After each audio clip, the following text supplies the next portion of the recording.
நண்பர்களுக்கு வணக்கம். இப்போ என்கிட்ட நேர்ல ஜாதகம் பார்க்க வர்றவங்க நல்லா இருந்த தொழில் திடீர்னு ஒரு 3 மாசமா நசிஞ்சு போச்சு இல்லையா. வேலைக்கு ட்ரை பண்ணிட்டு இருக்கேன், வேலை கிடைக்கல. நல்ல வேலை இருந்தேன், இப்ப திடீர்னு வேலை போயிடுச்சு, வேலை கிடைக்கல அப்படின்னு சொல்றாங்க. சரி, திடீர்னு நல்லா நடந்து கொண்டு இருந்த விஷயங்கள் இப்படி ஏன் ஸ்டாப் ஆகுது அப்படின்னு பார்க்கும்போது பாத்தீங்கன்னா, கோச்சர் அதாவது சிம்பிளா பார்ப்போம்.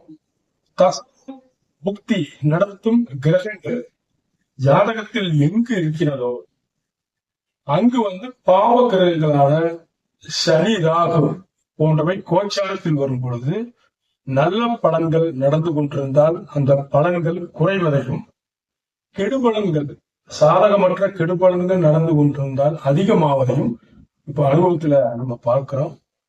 இதை நம்ம சுலபமாக எப்படி புரிஞ்சுக்கிறதுன்னு பார்த்தா, நம்ம சுய ஜாதகத்தில் தசா புக்தி நடத்தும் கிரகங்கள், இப்போ ராகு பாத்தீங்கன்னா கும்பத்துல இருக்காரு.